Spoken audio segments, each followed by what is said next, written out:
వేదికను అలంకరించినటువంటి పెద్దలకే అని అనకుండా నేను మేధావులని చెప్పి అంటున్నాను. చాలా ఎంతో మేధావులు ఇక్కడ వేదికను అలంకరించున్నారు.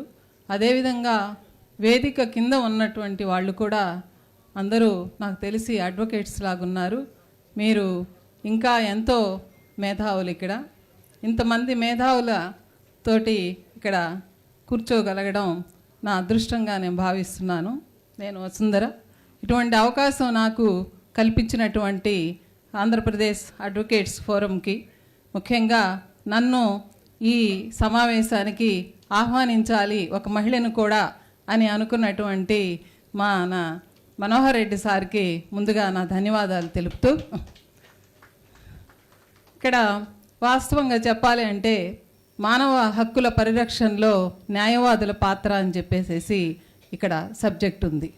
నిజంగా చెప్పాలి అంటే మహిళల హక్కులే మానవ హక్కులు, మానవ హక్కులే మహిళల హక్కులు, మానవ హక్కులే ప్రాథమిక హక్కులు అని చెప్పేసి మనందరికీ తెలుసు.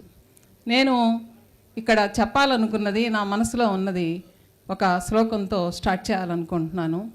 అసతోమ సద్గమయ, తమసోమ జ్యోతిర్గమయ, మృత్యోర్మ అమృతంగమయ అని మన ఉపనిషత్తుల్లో చెప్పుకున్నాం.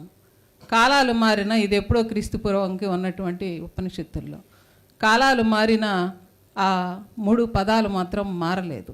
ఎందుకంటే కొన్ని వాక్యాలకు చాలా శక్తి ఉంటుంది, అవి నిజాలైతే.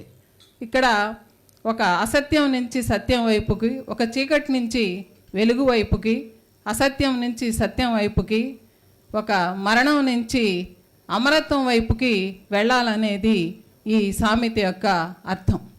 అందుకని ఇక్కడ ఈరోజు ఈ దేశంలో కానీ ఈ రాష్ట్రంలో కానీ నేను చూస్తున్నది, గమనిస్తున్నది చూస్తుంటే మహిళలకి ఆల్మోస్ట్ ఆల్ హక్కులనేవి మృగ్యం అయిపోయినాయనే చెప్పుకోవాలి. ఈ మధ్యకాలంలో గమనిస్తుంటే ఎక్కడి నుంచి గమనిస్తున్నాము అంటే మణిపూర్ మహిళల్ని నగ్నంగా వీధిలో నడిపించినప్పటి నుంచి ఈ హక్కుల గురించి మేము చాలా బాధపడుతున్నాం. మేము అంటే మాలాంటి చదువుకున్న వాళ్ళం, ఇంకా అనేక మంది మహిళలు. ప్రతి మహిళ, ఒక కవి రాశాడు, మహిళలు మణిపూర్లో నగ్నంగా నడిచింది మహిళలు కాదు, అది మన దేశం అని. ఎందుకంటే మహిళని భరతమాతతో పోలుస్తారు. నేను ఇక్కడికి వచ్చే ముందు ఒకళ్ళు అడిగారు నన్ను, నా శ్రేయోభిలాషి, వసుంధర గారు మీరు ఇక్కడ వెళ్తున్నారు, మీరేమో సోషల్ యాక్టివిస్టు, అదేదో కొంచెం వేరే రాజకీయ పార్టీ పెడుతున్నటువంటి సభలాగుంది అని చెప్పి అడిగారు. నేను అప్పుడు చెప్పాను, మౌనం నా సమాధానం కాదు, I have to speak up. నేను మాట్లాడాలి, అది ఏ రాజకీయ సభ అయినా మాట్లాడాలి, అది నిజమే మాట్లాడతానని చెప్పాను. ఎందుకంటే ఈరోజు హక్కులు ఎంత కాలరాస్తున్నారో, మహిళలు హ్యూమన్ ట్రాఫికింగ్ ముఖ్యంగా. నేను ఒక ప్రొఫెసర్గా రేవా యూనివర్సిటీలో నేను పనిచేసి తిరిగి సమాజాని కోసం పనిచేయాలి నేను అనుకోవడానికి కూడా కారణం, నేను కూడా ఒక బాధితురాలిని. నా బాధ అంటే నేను ఒక బాధితురాలు, విక్టిమ్ని. కాబట్టి నేను ఎప్పుడైతే విక్టిమ్గా మారానో ఈ సమాజం పట్ల ధైర్యంగా అనేక మంది విక్టిమ్స్తోకి నేను ఒక ప్రేరణ కావాలి అనే ఉద్దేశంతో నా ఉద్యోగానికి చాలా కాలం ఉన్నప్పటికీ నేను రాజీనామా చేసి ఇక్కడికి రావడం జరిగింది. కాబట్టి మహిళలు ఎప్పుడు విక్టిమ్స్ అయినప్పటికీ చాలా ధైర్యంగా, విక్టిమ్స్ అంటే ఇక్కడ చాలామందికి అనుమానం రావచ్చు, మేడం గారికి ఏం జరిగిందో అని. అందుకని అది క్లారిఫికేషన్ చేయాల్సిన అవసరం నాకుంది. నేను ఒక 2500 కోట్ల ఆస్తి కలిగినటువంటి ఒక స్కూల్ గురించి పోరాడుతున్నప్పుడు, నెల్లూరులో కస్తూరిదేవి విద్యాలయం గురించి, దాన్ని ఒక పెద్ద కార్పొరేట్ జీవీకే గ్రూపు ఆక్యుపై చేసినప్పుడు నా మీద ఒక దాడి జరిగింది. దాడి చేసింది కూడా ఒక ప్రజాప్రతినిధి. కాబట్టి అదే నాకు ఒక ట్రిగర్ అయింది. అంటే ఇంత చదువుకొని ఒక డాక్టరేట్ అయ్యి ఒక ఉన్నతమైనటువంటి వర్గానికి చెందిన నేనే ఇంత సఫర్ అవుతున్నప్పుడు మిగతా మహిళల పరిస్థితి ఏంటి అని. అంటే ఇక్కడ ఎందుకు చెప్తున్నానంటే ఈ మాట, హక్కులు ఉల్లంఘన ఎలా జరుగుతుందనేది తారతమ్యం లేకుండా జరుగుతుందని. మరి అదే ప్రజాప్రతినిధుల్ని తిరిగి ఆనాడు విమర్శించినటువంటి కొంతమంది పెద్దలు తిరిగి వారే సీట్ ఇచ్చి ఎమ్మెల్యేని చేసినటువంటి పరిస్థితి. ఇది నాకు ఒక్కోసారి నవ్వు వస్తూ ఉంటుంది. అంటే మన రాజ్యాంగంలో ఇచ్చినటువంటి ఇది అంటే ఇక్కడ వాషింగ్ మిషన్ నిర్మాలాగా అవతల రాజకీయ పార్టీలో ఉంటే వారు శత్రువులు, యువతలకు వస్తే వారు పరిశుద్ధాత్మలు. ఇది మొత్తం దేశం నుంచి రాష్ట్రం వరకు జరుగుతూ ఉంది. అయితే ఇక్కడ నేను ముఖ్యంగా ఇంకొక విషయంలోకి వెళ్తాను. ఎవరు ఎన్ని చేసినా ఈ సమాజంలో ఒకటి నేను గమనించాను. ఒక పక్షిని మనం పంజరంలో బంధిస్తే ఆ పక్షి ఏ పాట పాడుతుందని అడిగితే పక్షి పంజరంలో ఉన్నా సరే అది స్వేచ్ఛను కోరే పాటే పాడుతుందనేది మనం తెలుసుకోవాలి.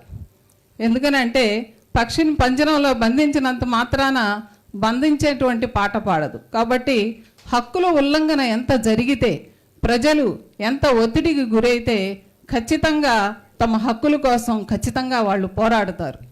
ఎక్కడైతే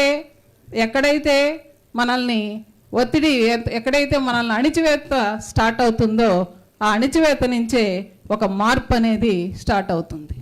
ఒక కవి అంటాడు, ఒక కవిని ఇంకొకళ్ళు అడుగుతారు ఏమని, మీరు ఎందుకు మంచి సూర్యోదయం గురించి రాయరు, తర్వాత మంచి మంచి కవితలు రాయరు అంటే ఆ కవి చెప్తారు, ఇది పాలస్తీనియన్ల మీద జరిగే దాడి మీద ఆ కవి చెప్తాడు ఏమనంటే, నేను నా కవిత్వంలో రాజకీయం ధ్వనించొద్దు అనుకుంటే పక్షుల కిలకిల రావాలు నేను వినాలి. మరి పక్షుల కిలకిల రావాలి అంటే యుద్ధ విమానాల రోదనాలు ఆగాలి అని. అందువల్ల ఇక్కడ హక్కుల గురించి పోరాటంలో అనేక మంది అడ్వకేట్స్తో పాటుగా ప్రజల్లో ఉన్నటువంటి అనేక ఇతర సంఘాలతో పాటుగా మాలాంటి సోషల్ యాక్టివిస్టులతో పాటుగా అందరూ కూడా ఒక అన్యాయాన్ని ధైర్యంగా ప్రశ్నించాల్సినటువంటి సందర్భం నేడున్నది. నాకు యాక్చువల్గా మాకు ఇచ్చినటువంటి ఇన్విటేషన్లో మన విజయ్ కుమార్ సార్ చెప్పినట్టుగా వేరే పదం ఒకటి ఉంది. అందువల్ల నేను ఆ పదాన్ని గురించి ఊరికి నేను గూగుల్లో సెర్చ్ చేశాను. నాకు చాలా నవ్వు వచ్చింది. అదేంటంటే వాట్ ఈజ్ రెడ్ బుక్ అంటే, రెడ్ బుక్ అనగానే రెడ్ అనడంతో మనకు కొంచెం కమ్యూనిస్టులు వీళ్ళు గుర్తొస్తారు.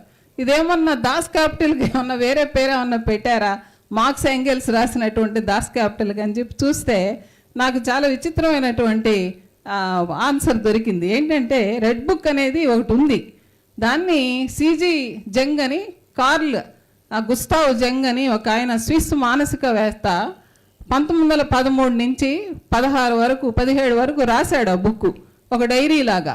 ఎందుకంటే ఆయన ఒక మానసిక శాస్త్రవేత్త, సిగ్మండ్ ఫ్రాయిడ్తో, అంటే వియత్నాం చెందినటువంటి సిగ్మండ్ ఫ్రాయిడ్ తోటి ఆయన కలిసి కొంతకాలం ప్రయాణించాడు. తర్వాత ఈయన ఒక బుక్ డైరీ లాగా రాశాడు, ఫోలియో మ్యాన్ స్క్రిప్ట్ అంటారు దాన్ని. అయితే ఆ బుక్లో ఏం రాసుకున్నారు, ఆయన ఉదయాన్నే ఒకటి ఊహించుకుంటాడు అనమాట. ఇది చాలా యాప్ట్, అందుకే చెప్తున్నా. ఊహించుకొని మళ్ళీ రాత్రి దాని గురించి విజువలైజేషన్ చేసుకుంటాడు. అంటే ఆయన మానసిక శాస్త్రవేత్త కదా.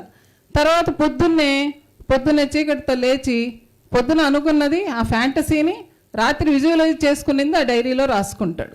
ఈ విధంగా రాసుకొని ఆయన 1913 నుంచి 17 వరకు దాన్ని ఒక ఎర్ర తోలు లాంటి, అంటే లెదర్తో ఒక బుక్ చేశాడు. యాక్చువల్గా 2009 వరకు ఈ బుక్ ప్రచురణలోకి రాలేదు.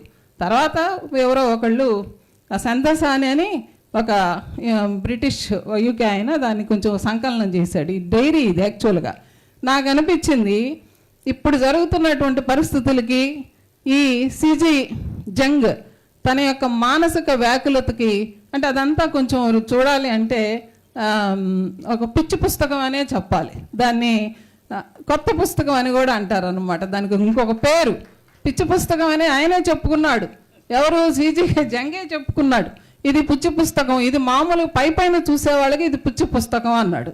మరి కాకతాళి ఏమో నాకు తెలియదు, కానీ ప్రస్తుతం ఉన్నటువంటి ఈ రాష్ట్రంలో ఆ పుస్తకాన్ని గురించి, అంటే ఆ పేరు ఎందుకనో మరి అనుకోకుండా సదరు ప్రభుత్వంలో ఉన్నటువంటి వారు అనడం, తర్వాత అది ఒక ప్రిస్టేజియస్గా తీసుకొని ఈరోజు మేము ఇంప్లిమెంట్ చేస్తున్నాం అని చెప్పి అనడం కూడా మంచిది కాదని చెప్పేసి నేను చెప్తా ఉన్నాను. ఎందుకనంటే పిచ్చి పుస్తకం అనేది రెడ్ బుక్, తర్వాత అది బ్లాక్ బుక్స్, అంటే దాన్ని ఎవరు చదవడం లేదు కాబట్టి బ్లాక్ బుక్స్. ఈ రెడ్ బుక్కి ఇంకొక పేరు కూడా ఉంది. ఏంటంటే ఇది విలుప్తమైనటువంటి జాతులు అన్నీ కలిపి ఒక పుస్తకంలో రాస్తారు. దాన్ని IUCN అంటారు, international union for conventional of the species అంటారు దీన్ని. దాన్ని కూడా అంటే విలుప్తం అంటే అంతరించిపోతున్న జాతులను ఒక పుస్తకంలో రాస్తారనమాట. దాని పేరు కూడా రెడ్ బుక్ అంటారు. అందువల్ల మనం ఆలోచించేటప్పుడు, ఒక మాట మాట్లాడేటప్పుడు ఈ పుస్తకానికి ఆ పేరుకు కూడా ఒక వాల్యూ ఉండాలని నేను చెప్తున్నాను. ఎందుకంటే పదే పదే ఆ పదం ఈ రాష్ట్రంలో మనం వింటున్నట్టుగానే అనేక విషయాలు జరుగుతున్నాయి. మనకు అధికారం వచ్చేది ఎందుకంటే ప్రజలు యొక్క జీవన ప్రమాణాలు పెంచడానికి తప్ప వాళ్ళ జీవన ప్రమాణాలు తగ్గించడానికి కాదని చెప్పేసి ఏ ప్రభుత్వం అయినా గుర్తించాల్సిందే. ప్రభుత్వం ఉన్నప్పుడు ఎవరైనా సరే ఒక ఆదర్శవంతమైనటువంటి పరిపాలన చేసినటువంటి ప్రభుత్వాలు మనకి ఈ దేశంలో ఉన్నాయి.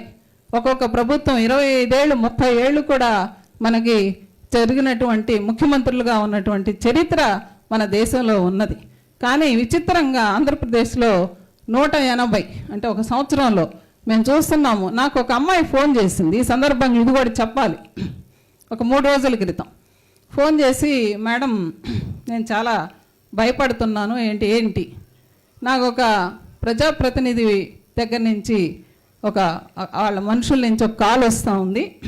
ఏంటంటే నువ్వు అర్జెంటుగా ఈ పార్టీలో చేరాలి, నీకు డబ్బులు పంపిస్తాం ఇంటికి, నువ్వు అక్కడే ఉంటే మాత్రం నీ భర్తని వీళ్ళని చేస్తామని నాకే ఫోన్ చేసింది డైరెక్ట్గా. నేను చెప్పాను మీ నిర్ణయం ఏంటి అని అడిగాను. ఎందుకంటే ఇక్కడ ఒక మహిళలకు మనం సపోర్ట్ వెళ్తున్నప్పుడు వాళ్ళు నిలబడగలరా లేదా అనేది కూడా ఒక ప్రశ్న. నీ ఆత్మాభిమానం నిలబెట్టుకోవాలి అంటే ఖచ్చితంగా నువ్వు పోరాడాల్సిందే. అదే ప్రశ్న చెప్పాను నేను. మీరు వెళ్ళాలనుకుంటే వెళ్ళండి, సాకులు చెప్పుకోకుండా ఉండాలనుకుంటే ఉండండి, ఇంతే. నువ్వు పోరాడాలంటే మేము సపోర్ట్ చేస్తానని చెప్పాను నేను, as a neutral person. I don't have any politics. ఇది విషయం. కాబట్టి నేను ఇక్కడ వచ్చినటువంటి అనేక మంది అడ్వకేట్స్, మీ యొక్క పాత్ర చాలా ఎక్కువ ఈ సమాజంలో. ఎందుకనంటే అనేక నేరాలు ఘోరాలు జరుగుతూ ఉన్నాయి.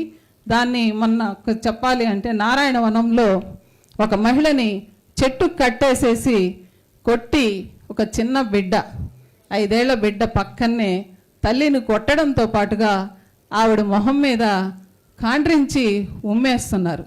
విజయ్ కుమార్ సార్ చెప్పినట్టుగా ఖచ్చితంగా ముందు తెనాల్లో జరిగినటువంటి ఇన్సిడెంట్స్ తోటి పోలీసులే అంత విచ్చలవిడిగా కొట్టడం మొదలుపెట్టిన తర్వాత, రాజ్యాంగాన్ని అతిక్రమించిన తర్వాత సివిలియన్స్ అంటే మామూలు ప్రజలు ఎవరిని లెక్క చేస్తారు? పేదరికాన్ని పోగొట్టడానికి ఈ రాష్ట్రం ఒక కొత్త పథకాన్ని ప్రవేశపెట్టింది. నేను దాని మీద కూడా ఒక ఆర్టికల్ రాశాను, P4 మోడల్ అని చెప్పేసి. P4 మోడల్ తోటి అది ఒక అశాస్త్రీయమైన మోడల్ అని చెప్పేసి చెప్తున్నాను. దీని మీద కూడా మీరు మాట్లాడాల్సినటువంటి అవసరం ఉంది.